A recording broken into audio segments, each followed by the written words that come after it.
আমি বাংলাদেশি সিনারগোজ বলে একটা নন প্রফিট গ্লোবাল অর্গানাইজেশন আছে, সেই প্রতিষ্ঠানের কান্ট্রি ডিরেক্টর হিসাবে দায়িত্ব পালন করছি। আমার সাথে আমার টিম মেম্বার্সরা এখানে আছেন। সিনারগোজ বাংলাদেশে কাজ শুরু করেছে 2018 সালে। ইউএস ভিত্তিক একটা ফিলান্থ্রপিক অর্গানাইজেশন আছে, ফাউন্ডেশন আছে ব্লুমবার্গকে হয়তো সবাই চিনেন, ব্লুমবার্গ ফিলান্থ্রপিক ফাউন্ডেশন। ব্লুমবার্গের অর্থায়নে আমরা বাংলাদেশে প্রথম পানিতে ডুবা শিশু মৃত্যু এই নিয়ে কাজ শুরু করি। সিআইপিআরবি বলে আরেকটি প্রতিষ্ঠান আছে যারা গবেষণার মাধ্যমে প্রমাণ করেছে যে পানিতে ডুবে শিশু মৃত্যু প্রতিরোধযোগ্য, এবং তাদেরই এই গবেষণালব্ধ ফল নিয়ে আমরা কাজ শুরু করি কিভাবে বাংলাদেশ সরকারের সাথে মিলে আমরা এটাকে আমরা স্কেলিং করতে পারি বা আরো দেশের অন্যান্য জেলায় ছড়িয়ে দিতে পারি। আমরা যখন কাজ শুরু করি সেই ড্রাউনিং প্রিভেনশন নিয়ে, পরবর্তীকালে আমরা মহিলা ও শিশু বিষয়ক মন্ত্রণালয়ের কাছ থেকে আহ্বান জানানো হয় যে তাদের ইচ্ছা প্রকাশ করা হয় যে তারা এই কাজটা তারা স্কেল আপ করতে ইচ্ছুক, এবং সেই সময়ে কাজটার ধরনটা একটু বদলে গেছে, একটু বিস্তৃত হয়েছে। এই পানিতে ডুবে শিশু মৃত্যু আসলে early childhood care and development, শিশুর যে প্রারম্ভিক সময়ের যে বিকাশ এবং যে উন্নয়ন সেটার সাথে এসে সম্পৃক্ত হয়ে এটার যে ফোকাসটা সেটা অনেক ব্যাপক আকার ধারণ করেছে। এবং পরবর্তীকালে বাংলাদেশ শিশু একাডেমির সহায়তায় সিনারগোজ, সিআইপিআরবি এবং বাংলাদেশ ইসিডি নেটওয়ার্ক এবং আরও অনেকে মিলে এই কর্মকাণ্ডের সাথে, এই প্রয়াসের সাথে অনেক প্রতিষ্ঠান জড়িত আছেন।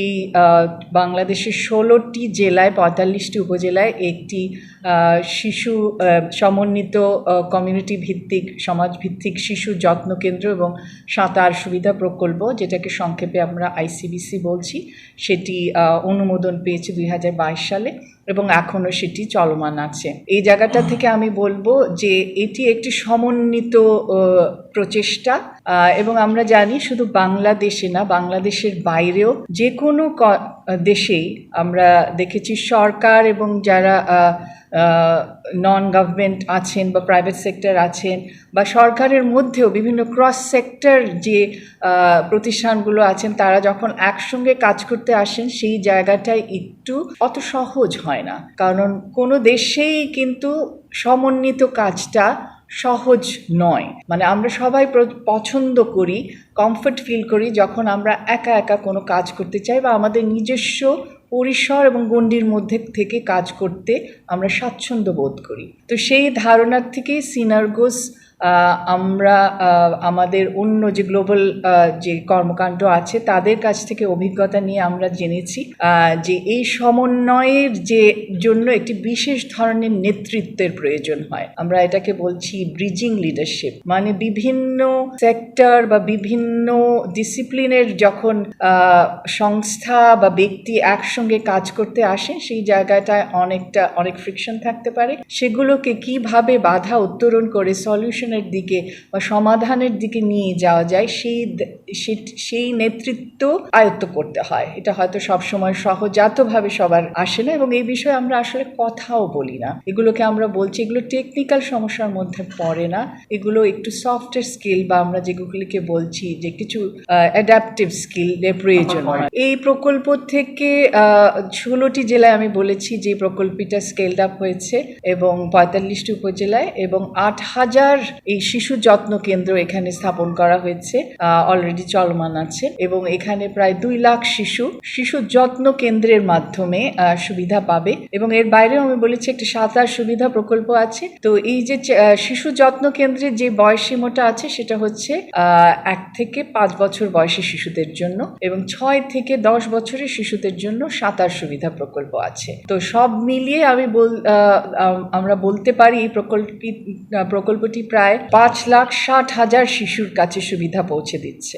আমরা যে এই 2 লক্ষ বাচ্চাকে শিশু যত্ন কেন্দ্রের মাধ্যমে সেবা দিয়ে থাকি, সেটা হচ্ছে একটা যত্ন কেন্দ্রে 25 জন শিশু সকাল 9টা থেকে দুপুর 2টা পর্যন্ত 2 জন কেয়ার গিভারের মাধ্যমে এরকম যত্ন পেয়ে থাকে। আসলে মূলত তারা হচ্ছে খেলার ছলে এটা শিখে আমরা এরকম একটা খুব ইন্টারন্যাশনাল কারিকুলামের মধ্যে দিয়ে কিভাবে এই খেলার ছলে ছলে তারা শিখতে পারে মূল্যবোধ এবং হচ্ছে কিছু প্রারম্ভিক বিষয়, এটা আমরা করে থাকি। এবং পাশাপাশি শিশুদের যারা অভিভাবক আছেন তাদেরকে আমরা পজিটিভ প্যারেন্টিং বিষয়টা কি, শিশু যত্ন কিভাবে করতে হবে এবং শিশুর মানসিক এবং শারীরিক বিকাশে তারা কিভাবে ভূমিকা রাখতে পারে, এই বিষয়গুলি আমরা এই যত্ন কেন্দ্রের মাধ্যমে অভিভাবকদের সঙ্গে আমরা হচ্ছে গিয়ে শেয়ার করে থাকি। মূলত একটা জিনিস লক্ষ্য করবেন যে একটা শিশু জন্ম থেকে শুরু করে প্রাইমারি স্কুলে যাওয়ার আগ পর্যন্ত 1 থেকে 5 বছর বয়স পর্যন্ত অনেক সেবার তার দরকার হয়। এই সেবাগুলি বিভিন্ন সরকারি প্রতিষ্ঠানে ছড়িয়ে ছিটিয়ে আছে। যেমন আমাদের স্বাস্থ্যের সেবা লাগে, সেই জন্ম হওয়ার সঙ্গে সঙ্গে লোকাল গভর্নমেন্ট থেকে বার্থ সার্টিফিকেট নেওয়া লাগে।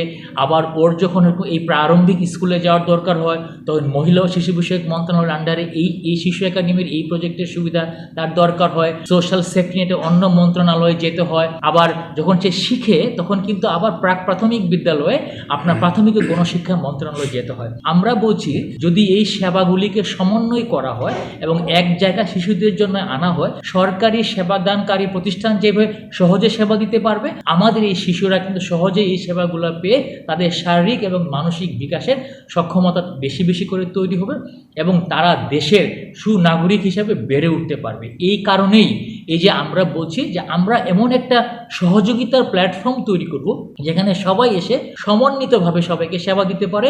এবং সিনারগোজ এইভাবেই ব্রিজিং লিডারশিপ ট্রেনিংটা ডিজাইন করেছে আমরা যেন সকলের সাথে এই কাজটা করতে পারি। এবং আমরা বলছি let us build Bridges to improve the lives of the children. সমন্বিত শিশু যত্ন কেন্দ্রের মাধ্যমে শিশুর প্রারম্ভিক বিকাশ ও সুরক্ষা এবং সাঁতার সুবিধা প্রদান প্রকল্পের আজকে আমরা সিনারগোজের একটা কর্মশালায় আছি।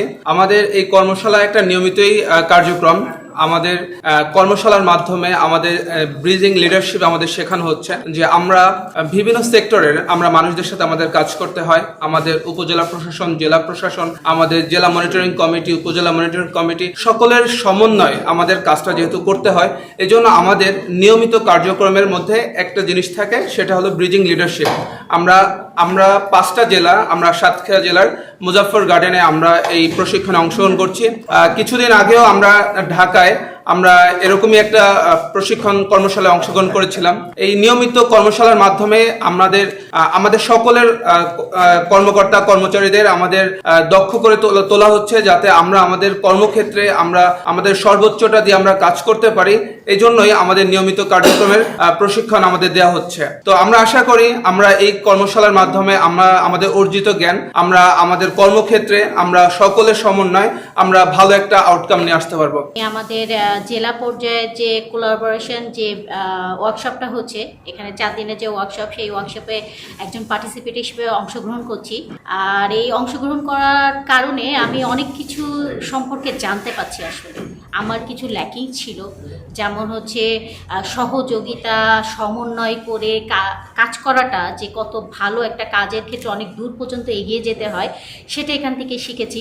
এবং যেহেতু আমি একজন প্রোগ্রাম কোঅর্ডিনেটর হিসেবে একজন জেলার দায়িত্বে আছি, সেখানে একজন নেতার গুণাবলী হিসেবে আসলে তার কী কী গুণ থাকাটা দরকার সে বিষয়ে এখানে বিস্তরভাবে আলোচনা করা হচ্ছে, যেটা আমার কাছে খুবই এনার্জেটিক লেগেছে, যেটা দিয়ে আমি ভবিষ্যতে আমার ফিল্ডটাকে আমি এইভাবে নেতৃত্ব প্রদান করে আসলে সঠিকভাবে পরিচালনার মাধ্যমে এটা উপস্থাপন করতে পারি।